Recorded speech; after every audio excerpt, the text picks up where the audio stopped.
Hello, hello, continuous liners. This is Meagan Burns coming to you live from the streets of San Francisco. And I'm here in North Beach, and I just got I'll be honest, this is a mocha latte because it's too late in the day for just a coffee. So I have my mocha latte. Let me just have a little sip of this.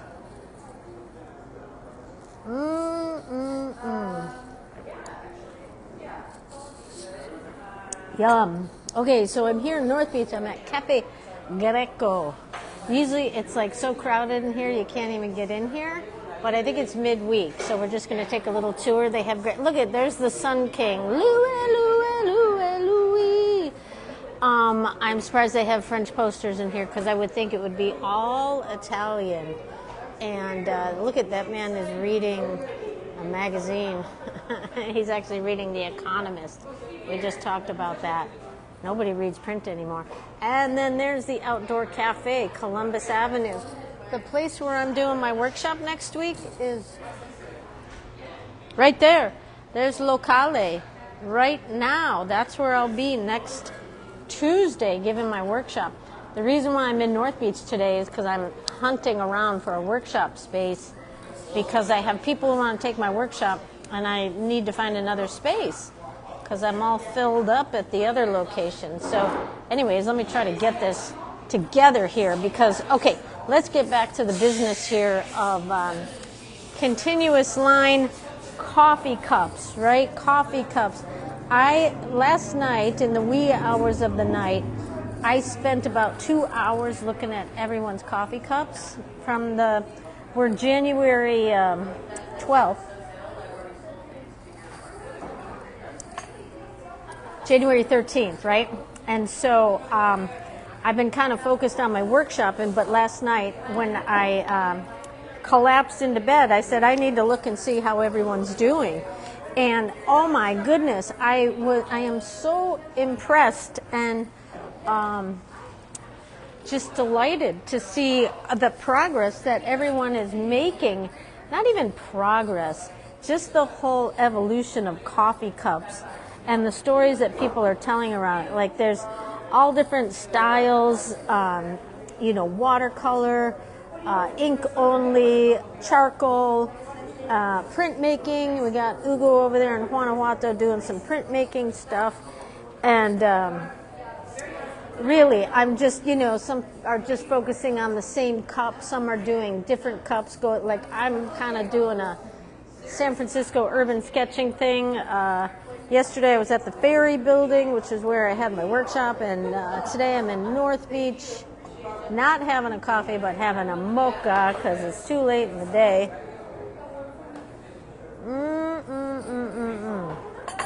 Right? And now I'm doing my line warm-ups because this is the thing that helps me to be able to do all the other things that I do.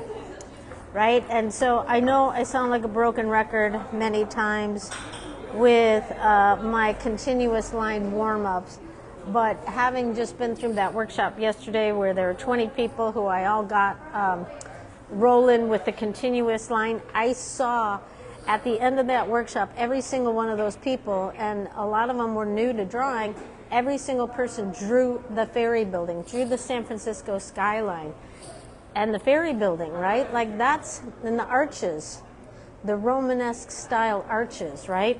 It was really, not only that, they painted it with saturated inks too, right?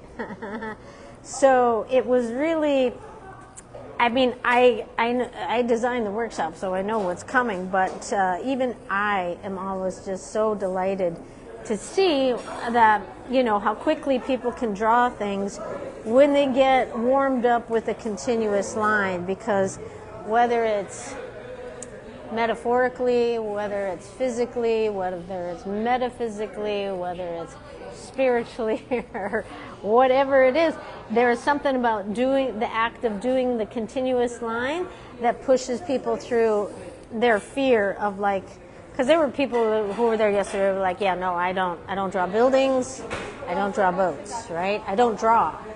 And but at the end of the workshop, I'm not trying to toot my own horn, but I am.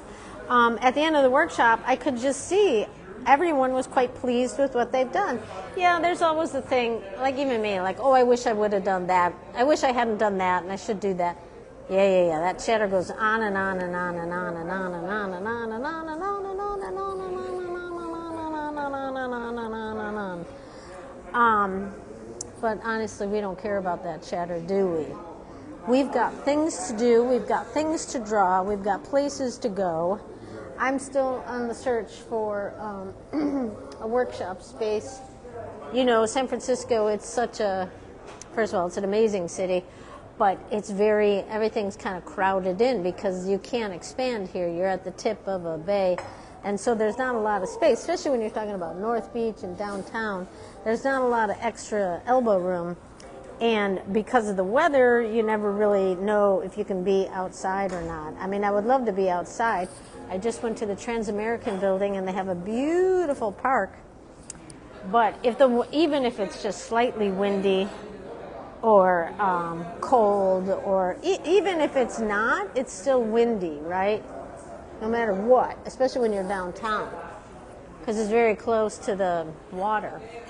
Anyway, so I'm looking for a space that we can hear. I went to the City Lights bookstore, and they were like, "Oh no, we don't mess with artists, only authors."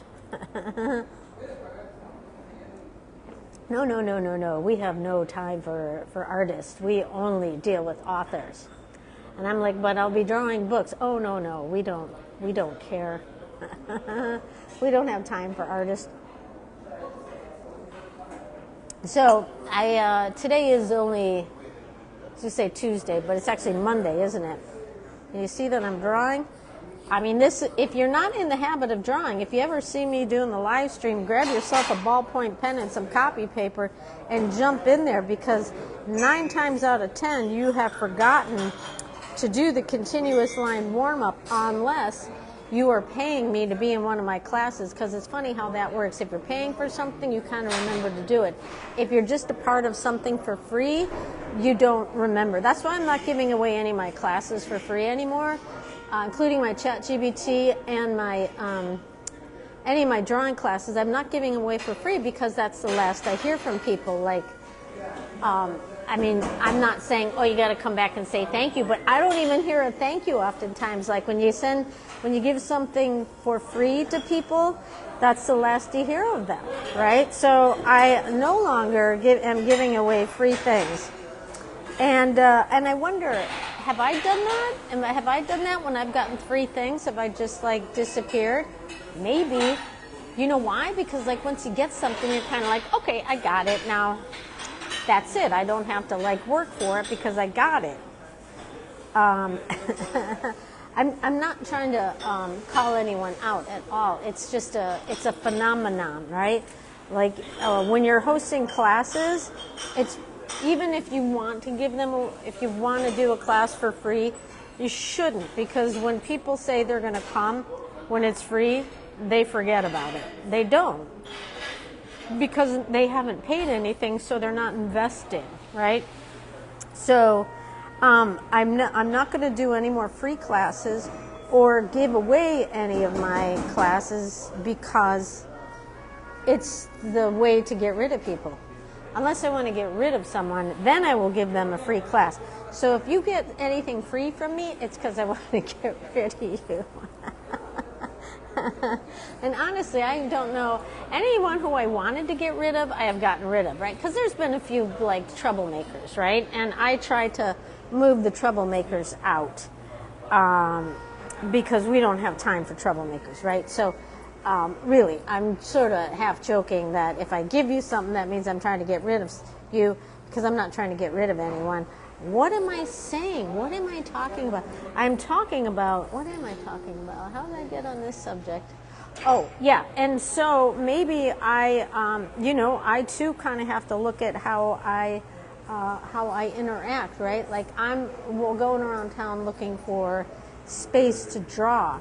And I don't want free space, but sometimes you find it, right? A free space to draw. Very hard to find these days, because I mean, who wants a bunch of like artists coming in and taking over a table for 3 hours? It's not really a moneymaker, is it? which is why I am aiming higher than just artist. And I love artists, and I am an artist, right? But being here in San Francisco, I just have discovered that the world needs me. No, let me rephrase that. I have just discovered I can be of service to my country. And so that's what I'm going to be doing. And I feel like I need to bring my message and my message and my energy to this city. I don't even know what I'm talking about. If I've just gotten so high on the caffeine so quickly that I'm all of a sudden outer space talking about my service to my country. And I'm not in the military, and I have no plans of going into the military. But I think my country needs me. Look at what we're going into. We've got, what, like another week before that freak comes in and just wrecks everything? Because he can't help himself, right? So I just really feel like with what's happening in the world and what is coming down the pike, that I feel like I need to be home to help with this. For my own sanity and for other people's sanity, right? Not that I don't have that, what do they call that?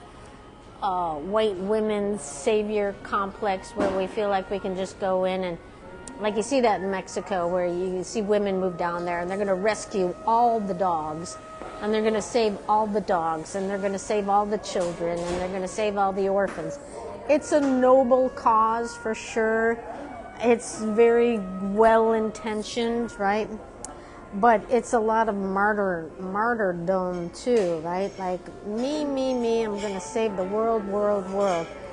I'm not kidding myself and thinking that I can save the world, but I do believe that continuous light can help the world, and that is my goal, to help people to be able to get calm and make better decisions, because when we do that, we're already ahead of the game. And by having a tool that helps us get calm and helps us get centered so that we can make better decisions, makes us a better person to be in with ourselves and with those around us, right? So, yeah, maybe it's just drawing for some people, but it honestly is a way of life for me, because I feel like the more I do it, the more I get grounded in my true self, the more I get aligned with my purpose. And honestly, I mean, you probably know it and have heard it, if you're not one of the people who have said it, that looking for one's purpose, right? That's a very big thing, to find one's purpose. I struggled with that for a very long time. I had a really pretty much a jackass of a dad. You know, he was a wild card and alcoholic. And, you know, he could be really fun, but he was oftentimes a monster. And I'm sure plenty of you know what I'm talking about.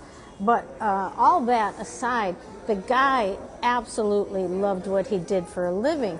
And it was horrifying to me because, as a kid, because what my dad did is he cleaned sewers. He had trucks and things, cameras and cables, and he cleaned sewers. And he thought it was the greatest thing in the world. And I remember as I was becoming a young adult, I was like looking at him going, that SOB, he's such a jerk. Yet he has found his thing. He found the thing that he loves to do. I mean, he would try to drag us kids to go see it, go watch him, and he just thought it was so much fun. And I'm ready to like slit my wrist, because it was horrendous, right? But when I found my thing, and mine, it came much later in life, like around 48, when I stumbled onto my purpose, my passion, and the thing that makes me, I understood the glee that my father enjoyed. My dad did it until the day he died. Literally, he retired and moved out to Phoenix, and he couldn't help himself. He was, in no time, he was cleaning the sewers of the city of Chicago. And he was not like Art Carney going down there and shoveling things out. He had the cameras and the equipment, and he'd love to go down there and look at things, and God, there were like nightmares down there. And he did that with the city of Phoenix in his retirement until, when he was 66, he dropped dead of a heart attack. But yet he did that until the day he died. And, I used to be sort of resentful. Like, why does that jerk get to find the thing that he loves to do? Well, he had his own path, and he had his own pain that he had to figure out. And, he died rather, I think 66 is... 66? Yeah. Oh my God, that's not like all that far away from how old I am when I think about it. Amazing, right? Like I just turned 59. That's not all that far away. If I can do the math, 59 is not all that far away from 66. So you're talking about 7 years from now. That's pretty darn young, right? And I'm sure we all know plenty of people that never find their thing, right? Whether if it's you, I know how painful it is because I didn't know my thing for a very long time, and I stumbled around life, and I was a jerk. I mean, I wasn't always a jerk, and there were moments of me being nice, I'm sure. But generally speaking, my bitterness and my resentment did not make me a very nice person to be around. I probably wasn't fun to work with, and I probably wasn't fun to be around. I mean, I had some relationships. Oh, I was married too.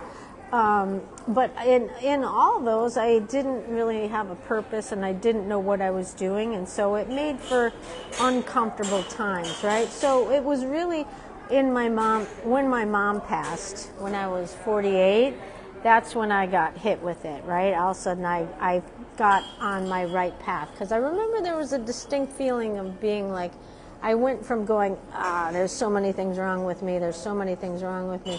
And after my mom died, I kind of lifted up my head and looked out at the horizon and said, my time is coming. There's my horizon. I don't know when it is, but I better stop my crying and get busy, chop, chop.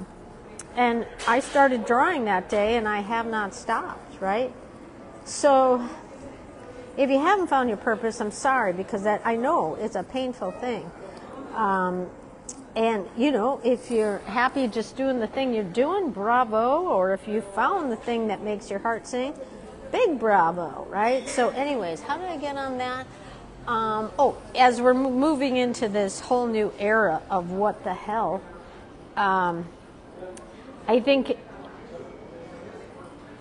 having lived a life where I was very unhappy and didn't have my own mojo, and now feeling pretty empowered by working at my own mojo and my own kryptonite, I want to help others to find their path, right? To find their way. And I'm not even saying that drawing is your path, but when you do stuff like this, it's very much like channeling to your inner self, because it's sort of drilling down. It's the drill down to get to your core, right? And if this sounds like a bunch of ballyhoo, it is. It is. But it's also like pretty important ballyhoo that for me, it saved my life, right? Like just drawing very simply. And drawing nothing is a big part of what I do too that really helps my sanity. So join me in drawing nothing and drinking in the finest cafes in the world, like Cafe Greco, having 3 sold out workshops in the city of San Francisco, and I need to add a 4th one before I go, right? Teacher workshop right there. I was hoping to do my 4th somewhere in North Beach, but I don't know where there's any space. And then at the San Francisco Ferry Building, 2 workshops there.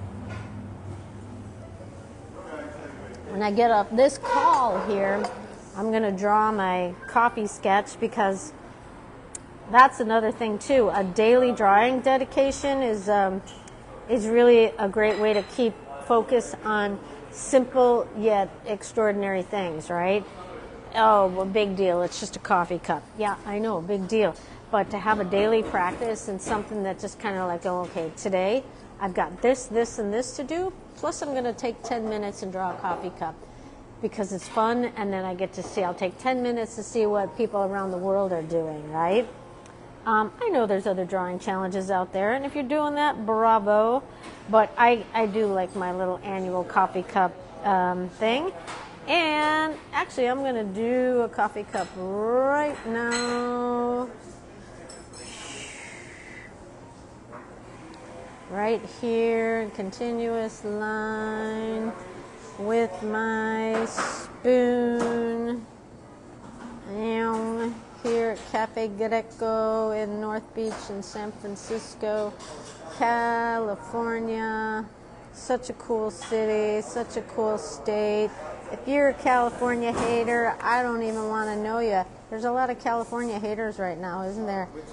That are like, you know, kvetching about all these people in Los Angeles, the people who've like lost things just because they're celebrities. It's so strange, isn't it?